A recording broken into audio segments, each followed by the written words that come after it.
The intelligent investor, value investing पर एक प्रामाणिक पुस्तक, संशोधित संस्करण, बेंजामिन ग्राहम, प्रस्तावना व परिशिष्ट वॉरेन बफेट, नवीन टिप्पणी जेसन ज़्वाइग, परिचय पर टिप्पणी। अगर आपने हवा में महल बना दिए हैं तो आपका काम बर्बाद नहीं होना चाहिए, वे वहीं कायम रहें। अब इनके नीचे नींव बनाना शुरू करें। Henry David Thoreau Walden. न दें कि ग्राहम ने शुरुआत में ही घोषणा की है कि यह पुस्तक आपको ध्या बाजार को नियंत्रित करना नहीं सिखाएगी। कोई भी सच्ची पुस्तक ऐसा नहीं कर सकती, बल्कि यह पुस्तक आपको 3 शक्तिशाली पाठ सिखाएगी।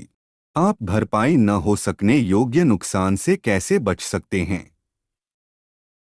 आप निरंतर मुनाफा पाने को कैसे अधिकतम कर सकते हैं। आप अपने को नुकसान पहुंचाने वाले व्यवहार को कैसे नियंत्रित कर सकते हैं, जिसके कारण निवेशक अपनी पूर्ण क्षमता का उपयोग नहीं कर पाते। 1990 के दशक के अंत में मजबूती के दौर में जब टेक्नोलॉजी शेयरों का भाव हर दिन दोगुना होता लगता था, उस वक्त आपका अपने सारे पैसे गवा बैठने का विचार बेतुका लगता था। लेकिन 2002 का अंत आने तक अनेक .com व टेलीकॉम शेयरों का भाव 95% या इससे ज्यादा तक घट गया। एक बार 9,596 का नुकसान होने पर आपको 1,900% मुनाफा कमाना होता है, जिससे वहां पहुंच सकें जहां से आपने शुरू किया था। कोई भी मूर्खतापूर्ण जोखिम आपको ऐसे गड्ढे में धकेल सकता है जहां से निकलना असंभव हो। यही कारण है कि ग्राहम ने हमेशा नुकसान से बचने के महत्व पर जोर दिया है, न केवल अध्याय 6, 14 और 20 में, बल्कि उन चेतावनियों में भी जो उन्होंने पूरी पुस्तक में जहां तहां दी हैं। लेकिन आप कितना भी सावधान क्यों न रहें, आपके निवेश का मूल्य समय समय पर घटता रहेगा। चूंकि कोई भी इस जोखिम से बच नहीं सकता, ग्राहम आपको बताएंगे कि इसका कैसे प्रबंधन करें और किस तरह अपने सभी डरों पर काबू पाएं। क्या आप इंटेलिजेंट इन्वेस्टर हैं? अब एक अहम सवाल का जवाब दें। यहां ग्राहम का इंटेलिजेंट इन्वेस्टर से क्या मतलब है? इस पुस्तक के पहले संस्करण में ग्राहम ने इसे परिभाषित किया है और उन्होंने साफ कर दिया है कि इस तरह की इंटेलिजेंस बुद्धिमानी का IQ या SAT से कोई संबंध नहीं है। इसका मतलब बस धैर्य, अनुशासन तथा सीखने की ललक से है। आपको अपनी भावनाओं को नियंत्रण में रखने तथा खुद सोचने में भी सक्षम होना होगा। इस तरह की बुद्धिमत्ता की व्याख्या ग्राहम ने इस तरह की है कि यह दिमाग से ज्यादा व्यक्तित्व की विशेषता है। 2. यह साबित हो चुका है कि अधिक IQ और उच्च शिक्षा निवेशक को बुद्धिमान बनाने के लिए काफी नहीं है।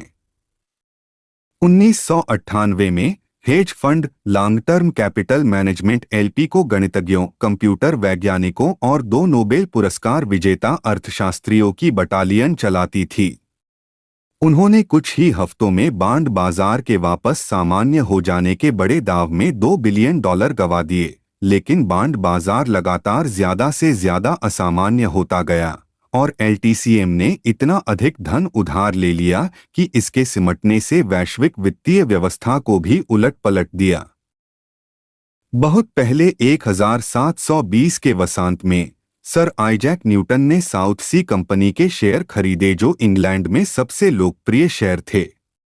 बाजार के हाथ से बाहर निकलने का आभास होने पर इस महान भौतिक विज्ञानी के कहा कि वे बाहरी ग्रहों की गति की तो गणना कर सकते हैं, लेकिन लोगों के पागलपन की नहीं। न्यूटन ने अपने साउथ सो के शेयर 100% मुनाफे पर 47,000 में बेच दिए, लेकिन कुछ ही महीनों बाद बाजार उसे अभिभूत होकर न्यूटन ने पुनः इन्हें अधिक कीमत पर खरीद लिया और उन्हें 20,008 के $3 मिलियन का नुकसान हुआ।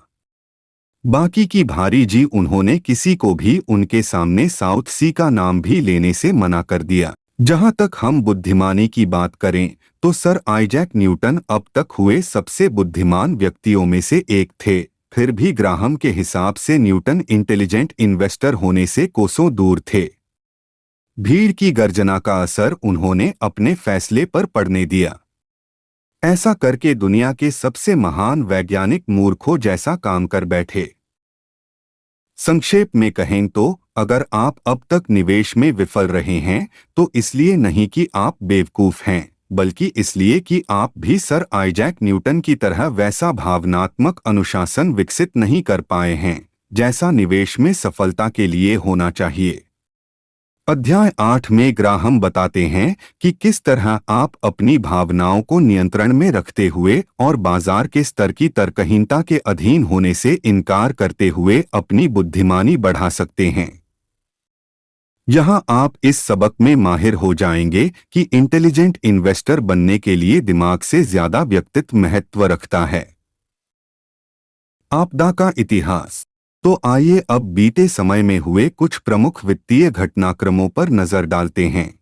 एक महामंदी के बाद सबसे बड़े बाजार क्रैश में अमेरिकी शेयरों का मूल्य मार्च 2000 से अक्टूबर 2002 के बीच 50.29% या $7.4 ट्रिलियन तक कम हो गया था।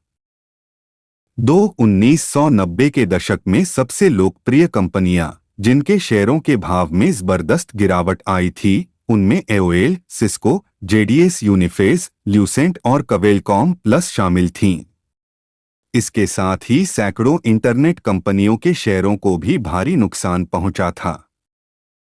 3 अमेरिका में एनरॉन, टाइको और जीरोक्स समेत अनेक बड़ी व सम्मानित कॉरपोरेशनों पर बड़ी वित्तीय धोखाधड़ी के आरोप लगे। 4 कॉन्सेको, ग्लोबल क्रॉसिंग, वर्ल्डकॉम जैसी एक वक्त पर चमकती कंपनियां दिवालिया हो गईं। 5 अकाउंटिंग फर्मों पर अपने ग्राहकों, निवेश करने वाली जनता को गुमराह करने के लिए खातों में हेरफेर करने के साथ ही रिकॉर्ड नष्ट करने तक के आरोप लगे। 6 प्रमुख कंपनियों के शीर्ष अधिकारियों पर अपने निजी लाभ के लिए सैकड़ों मिलियन डॉलर बेईमानी से निकालने के इल्जाम लगे। 7 प्रमाणित हुआ कि वॉल स्ट्रीट के सिक्योरिटी एनालिस्ट सार्वजनिक रूप से जिन शेयरों की प्रशंसा करते थे निजी तौर स्वीकार करते थे कि वे दरअसल कूड़ा थे। 8 एक शेयर बाजार जो भयावह गिरावट के बावजूद ऐतिहासिक पैमानों पर कुछ ज्यादा ही वैल्यू वाला लगता है। अनेक विशेषज्ञ उसके लिए ऐसा मानते हैं कि शेयर अभी और गिरने वाले हैं। 1 ब्याज दरों में निरंतर गिरावट से निवेशकों के पास शेयरों के अलावा अन्य कोई आकर्षक विकल्प नहीं बचा।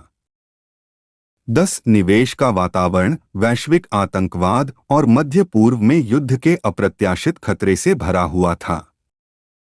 ग्राहम के सिद्धांतों को सीखने और उनका अनुपालन करने वाले निवेशक इस तरह के नुकसान से काफी हद तक बच गए थे। जैसा कि ग्राहम ने कहा है, यद्यपि महान उपलब्धियों के लिए उत्साह होना जरूरी है, लेकिन वॉल स्ट्रीट में यह निश्चित ही बर्बादी की ओर ले जाता है। इंटरनेट शेयरों, अधिक वृद्धि वाले शेयरों और कुल मिलाकर शेयरों के प्रवाह में बहने वालों ने वही गलती की जो सर आइजैक न्यूटन ने की थी। उन्होंने अन्य निवेशकों के फैसलों को अपने फैसलों पर हावी होने दिया।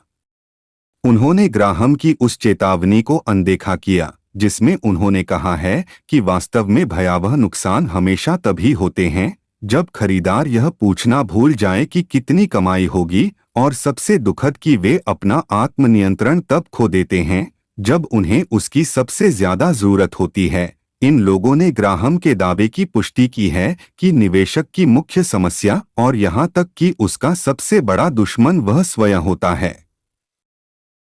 बात जो निश्चित नहीं थी, इनमें से ज्यादातर लोगों के आवेग में वह जाने का कारण विशेष रूप से टेक्नोलॉजी और इंटरनेट शेयरों से जुड़े इस प्रचार पर यकीन करना रहा कि हमेशा नहीं तो कम से कम आने वाले कुछ वर्षों तक तो यह इंडस्ट्री सबसे बढ़कर रहेगी। 1999 के मध्य में वर्ष के पहले 5 महीनों में ही 117.3% का रिटर्न अर्जित करने के बाद मॉन्यूमेंट इंटरनेट फंड के पोर्टफोलियो मैनेजर अलेक्जेंडर चेउंग ने भविष्यवाणी कर दी कि अगले 3 से 5 वर्षों तक उनके फंड में 50% तक की वृद्धि होगी और अगले 20 वर्षों से अधिक तक इसका वार्षिक औसत 35% रहेगा। 1999 में अपने एमेरिंडो टेक्नोलॉजी फंड में 248.996 की शानदार वृद्धि के बाद पोर्टफोलियो मैनेजर अल्बर्टो विलर ने ऐसे हर एक व्यक्ति का मजाक उड़ाया जिसने इंटरनेट के सतत रूप से धनार्जन मशीन बनने पर संदेह किया था। अगर आप इस क्षेत्र से बाहर हैं तो आपका प्रदर्शन इष्टतम नहीं है। आप घोड़ागाड़ी में सवार हैं और मैं पॉश कार में हूं।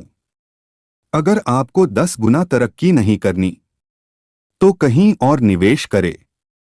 एस्टरिस्क टाइम्स फरवरी 2000 में हेज फंड मैनेजर जेम्स जे क्रमर ने ऐलान किया कि इंटरनेट से संबंधित कंपनियां ही ऐसी हैं जिन्हें अब खरीदना चाहिए। वे ही नए जगत की विजेता हैं, जैसा कि उन्होंने इन्हें कहा। केवल वही ऐसी हैं जो अच्छे और बुरे दोनों वक्त लगातार बढ़ती रहेंगी। कैमर ने यहां तक कि ग्राहम पर प्रहार करते हुए कहा था, आपको वेब से पहले के अपने सभी फॉर्मूलों और मॉडल को छोड़ देना चाहिए। अगर हमने ग्राहम और डॉड की सिखाई किसी भी चीज पर अमल किया तो संभालने के लिए एक पैसा भी नहीं बचेगा। इन सब कथित विशेषज्ञों ने ग्राहम की विनम्र चेतावनी को अनदेखा कर दिया कि व्यवसाय में भौतिक उन्नति की स्पष्ट संभावनाएं निवेशकों के स्पष्ट मुनाफे में परिवर्तित नहीं होती। जहां पहले ही यह आसानी से देखा जा सकता है कि कौन सी इंडस्ट्री सबसे तेजी से बढ़ेगी, वहां इस पूर्वज्ञान का वास्तव में तब कोई मोल नहीं जब अधिकांश निवेशक पहले ही इसकी उम्मीद लगा चुके हो। जब तक सब फैसला करते हैं कि वह तो उत्साह बनाए रखें। तेजी के बाजार का समापन बुरी खबर नहीं है, जैसा कि सब मानते हैं।